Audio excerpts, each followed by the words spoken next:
You know how it's getting down. Chafu sio poa. Wanasemaga wauni sio watu wazuri, right? Haina vanga. Baby pole. Tuwapigie ndugu zetu hawa makofi jameni kwa kutuzungumzia. Asante sana.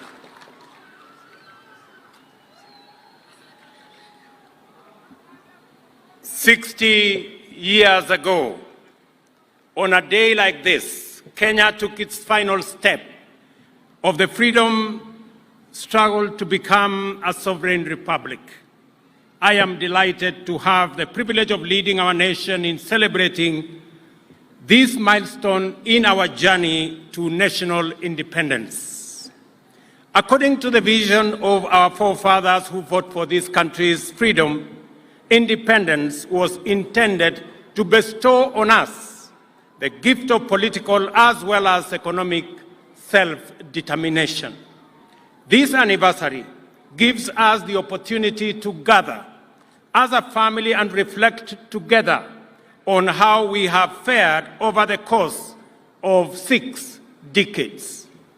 It is clear that we have made undeniable progress on many fronts, and as a result, our nation has come a long way in the right direction. Before that first Jamhuri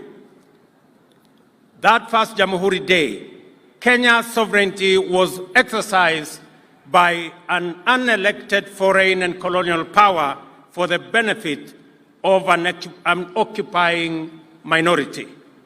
We have since matured from a single-party state to a competitive, multi-party democracy and a devolved system of governance with robust checks and balances under the Constitution that was ratified by the people of Kenya in the year 2010.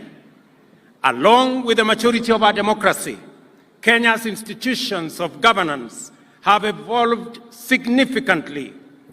Parliament, for example, is now, more than ever, an independent, assertive organ of government with its own calendar and its own budget. As a result of this autonomy, party positions on important national issues are much more clearly defined, and whenever circumstances and the national interest demand, bipartisan engagement across the political divide is pursued in a structured manner. Proposals currently before Parliament on the enhancement of the autonomy of our county assemblies prove that our assemblies at the county level are also making encouraging progress in their maturation into independent watchdogs, policymakers, and representatives of people at our counties. Devolution is growing its roots deeper to connect with the soul and spirit of our nation.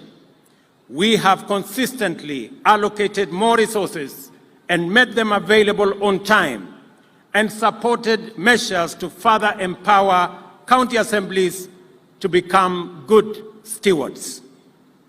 Our political culture has also evolved considerably.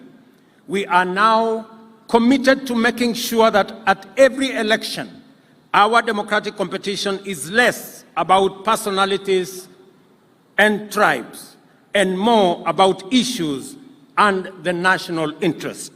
As a result, the last general election, which serves as a very solid beacon of this new direction, reflects the true will and confidence of the people of Kenya in democracy. Without the rule of law, ladies and gentlemen, our democracy falls short of serving us as a people.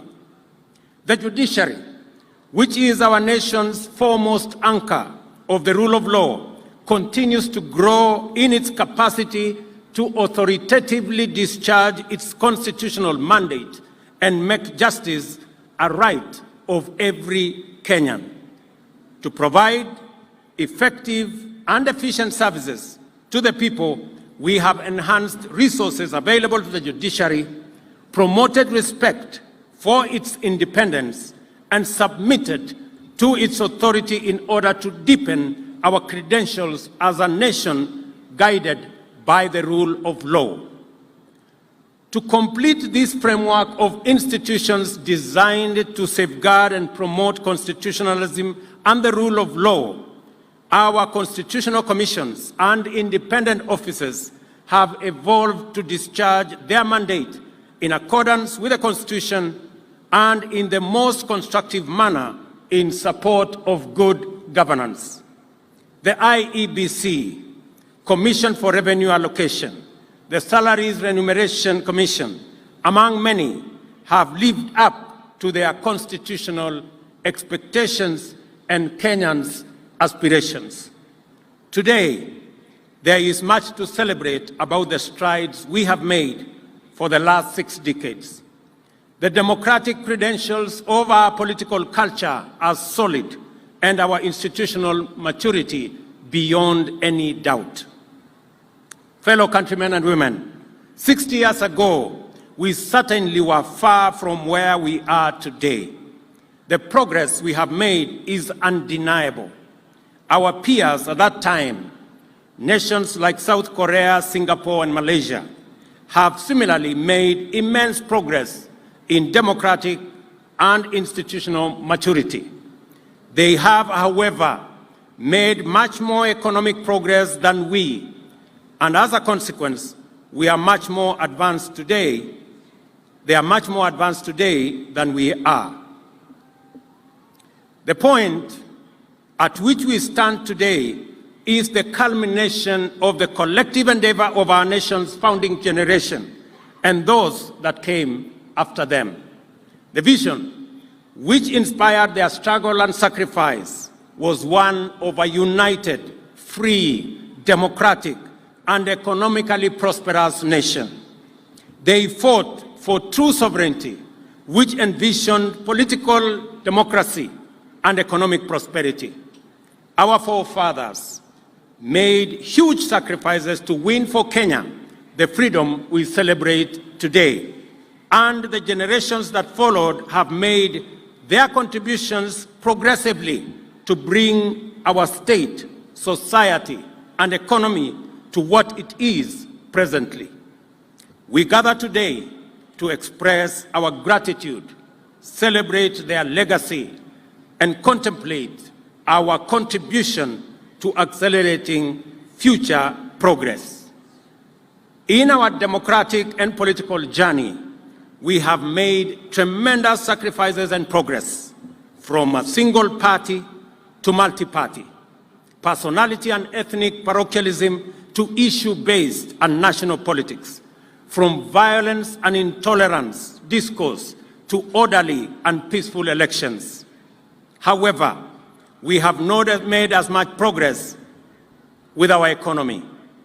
Our savings as a percentage of GDP is dismal. The gap between the rich and the poor has not reduced. Many, especially young people, don't have jobs, and our revenues as a percentage of GDP remain low. Our generation must therefore take up the unfinished job of actualizing economic prosperity as our contribution to perfecting Kenya's national sovereignty. We owe this to those who made huge sacrifices to bestow on us a nation of promise. We owe it to one another, to the youth, women, children of Kenya, and to each and every one of us.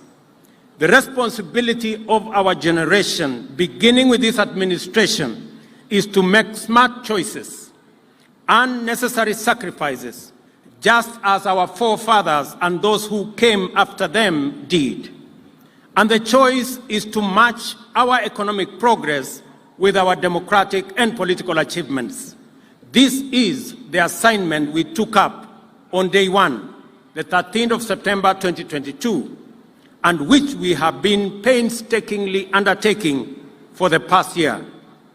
Our focus has been firmly about the ways and means to transform our economy, making the right decisions, necessary sacrifices, and smart choices to set Kenya on a path of economic renaissance. This transformation began with all of us, as the people of Kenya, making immense sacrifices and huge contributions together to pull back our country from the brink of debt distress. The greatness and patriotic devotion of the people of Kenya have been on display during the past year. Together, we have made the right choices, sometimes taken very difficult and painful decisions to steer Kenya back from the edge of a catastrophic cliff of debt distress and move our country in a new direction. There is every reason to believe that without serious sacrifices and hard work over the past year, the crises, threats, and challenges in the global economic and geopolitical environment confronting us would have overwhelmed us, as indeed it has many countries. We have had to make our contribution to the struggle for the nation's economic sovereignty. We have had to cut back significantly on expenditure and to defer the implementation of critical development programs to stabilize our economy. The policy measures required to mobilize necessary revenues have been difficult, but they were our only way and means of escape. Though painful, the sacrifices we have made, which would not only make our freedom fighters proud, are also absolutely necessary at a time as this and in situations that we find ourselves, and is the guarantee of our nation's economic stability. Proudly, these sacrifices have paid off. I can now confirm, without fear of any contradiction, that Kenya is safely out of the danger of debt distress and that our economy is on a stable footing.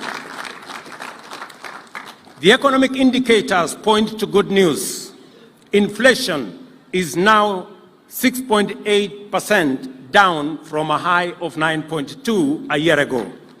In the last 6 months, our GDP has grown at a rate of 5.4%, making Kenya the 29th fastest growing economy in the world, according to the World Bank. There is no question about it. What we have done together, the price we have paid together, and the sacrifices we have made together have rescued our country from an economic catastrophe. After navigating our ways out of the difficult and complicated debt situation, our second action is to accelerate economic progress, which is the cardinal assignment of our generation. Wazalendo wenzangu, our human capital, our innovative, smart-working, professional labor force is probably the single most potent arsenal we have to drive our economic progress. Globally, Kenyans have excelled in semi-skilled, skilled, and professional occupations.